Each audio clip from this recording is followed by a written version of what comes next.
Ini cerita tentang pertama kali kakaknya temen gue ngelihat hal mistis saat dia umur 10 tahun. Dan itu berlanjut sampai saat ini. Jadi sekitar tahun 99, kakaknya temen gue ini cowok, kita sebut aja namanya Raka. Nah, Raka ini tuh waktu itu masih kelas 6 SD. Jadi Raka itu tinggal sama keluarganya. Ada adiknya perempuan, adiknya itu temen gue, nyokap sama kakeknya. Bokapnya tuh emang udah pisah sama nyokapnya dari kecil. Nah, saking Raka sehari-hari tuh lebih dekat sama kakeknya, setiap pulang sekolah yang dicari tuh pasti kakeknya. Kayaknya emang karena Raka juga kurang figur bapak, jadi dia tuh ngerasa nyaman banget deket sama kakeknya ini. Setiap sore juga Raka tuh sering banget ngajak kakeknya ke lapangan deket rumah mereka, kayak minta temenin main bola, main layangan. Saking serunya, setiap malam sebelum Raka tidur tuh Raka juga suka nonton TV berdua sama kakeknya ini. Nah, sampai akhirnya di malam dia nonton TV ini, Raka tuh ngerasa ada yang aneh dari diri dia sendiri. Raka tuh ngerasa kayak dia tuh bisa tahu isi pikiran kakeknya. Dia juga bisa tahu kalau kakeknya sebenarnya ngantuk banget dari tadi, kayak kepengen tidur tapi gak enak sama Raka. Tapi Raka tuh diem aja sampai akhirnya tiba-tiba dia tuh tahu kalau mamanya tuh mau turun dari kamarnya menuju ke ruang TV mereka itu. Si mamanya tuh mau manggil Raka buat nyuruh Raka tuh tidur. Dan bener aja, gak lama mamanya tuh turun ke ruang TV buat ngajak Raka tidur. Di situ Raka yang masih kelas 6 SD tuh bingung. Dia ngerasa kayak, lah keren juga ya dia bisa tahu pikiran keluarganya. Tapi pas Raka udah siap-siap mau naik ke atas, dia matiin TV tuh, ngajak kakeknya naik buat ke kamar.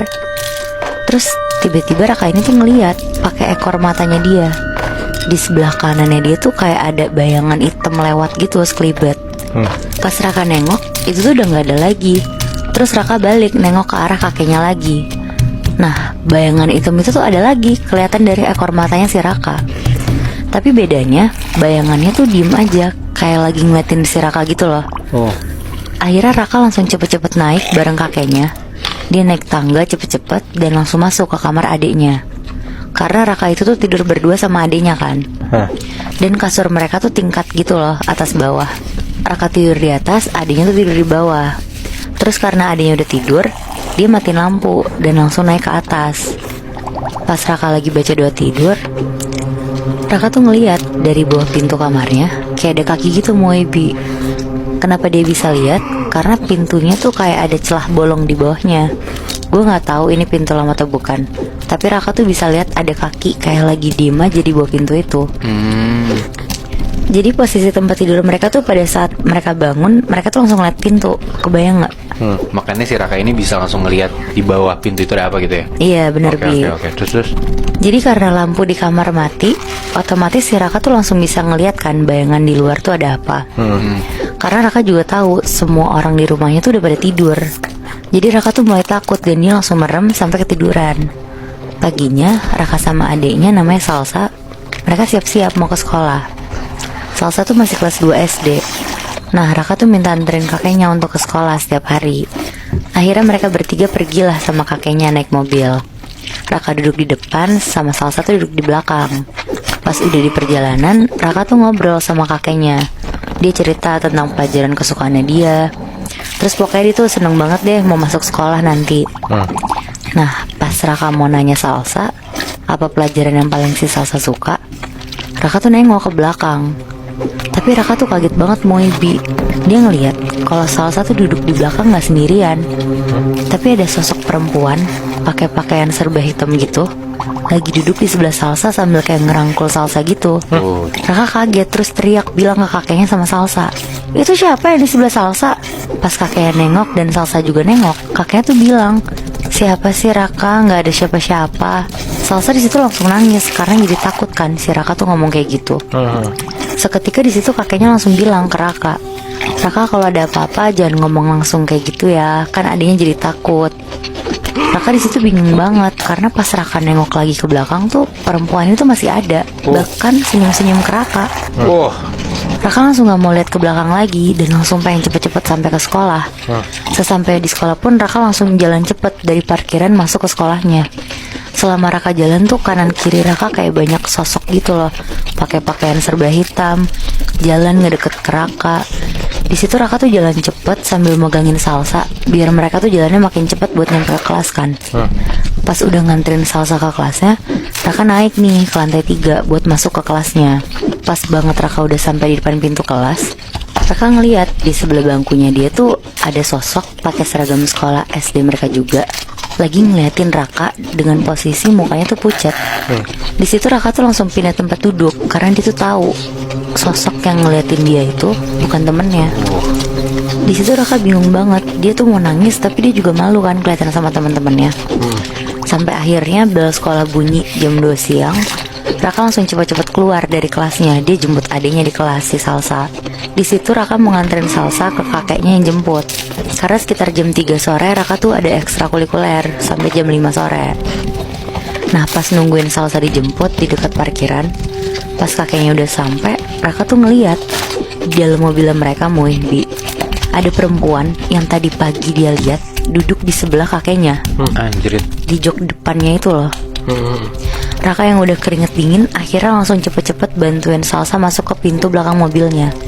Setelah dia nganterin adenya, Raka langsung lari cepet-cepet ke lapangan bola buat siap-siap ekskul bola. Nah pas udah selesai ekskul bola sekitar jam 5 lebih, penglihatan Raka tuh kayak jadi makin macam-macam lagi loh Muhbi. Dia tuh ngeliat kayak ada mbak-mbak Kunti di atas pohon. Pokoknya semua sosok-sosok yang dia lihat tuh semuanya ngeliatin dia.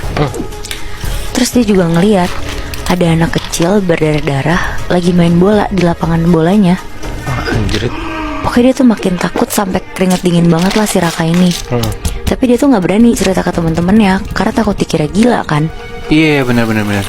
Nah pas Raka sampai di rumah pun Raka tuh langsung lari ke kamarnya Muhbi.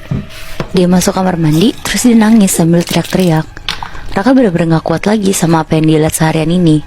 Raka tuh ngerasa ngumpet di kamar mandi tuh bisa bikin dia gak ngeliat apapun lagi Muhbi. Tapi ternyata Raka tuh salah. Jadi di kamar mandinya Raka tuh ada penutup tirai gitu loh buat masuk ke area showernya. Dari dalam showernya itu Raka denger jelas banget ada suara perempuan bilang, Raka. Miring nih. Di situ Raka teriak makin kenceng sambil buka pintu kamar mandinya. Dan pas dia buka pintu kamar mandinya, Raka tuh ngeliat di dalam kamarnya tuh udah penuh sama sosok-sosok yang gak pernah dia lihat sebelumnya. Ada sosok genderuwo, ada sosok Mbak Kunti juga, dan masih banyak lagi segerombolan. Pokoknya mereka semua tuh nyoba buat ngedeket ke Raka. Di situ Raka gak kuat lagi, akhirnya dia tuh pingsan. Nah pas Raka bangun dari pingsannya, Raka tuh masih shock sama apa yang dia lihat. Terus dia akhirnya ceritalah ke mamanya semua yang dia lihat selama ini. Ngedenger itu tuh mamanya kaget banget. Terus kakeknya langsung ngajak ngobrol sama mamanya Raka. Kakeknya tuh bilang kalau sebenarnya leluhur-leluhurnya Raka itu pengen kalau Raka tuh bisa berkomunikasi sama mereka suatu saat nanti. Akhirnya ilmu ini tuh diturunin sama kakeknya sendiri, dan kakeknya itu juga nitip sama mamanya untuk bisa bantu jagain Raka. Jatuhnya Raka kayak diteror sama makhluk halus gitu ya?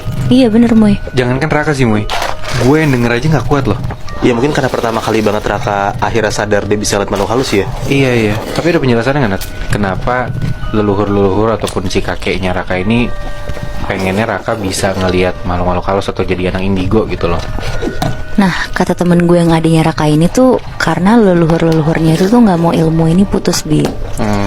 Karena sekarang kan baru ada keturunan laki-laki lagi nih.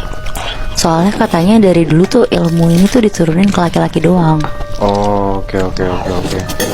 Tapi serem juga sih Moy.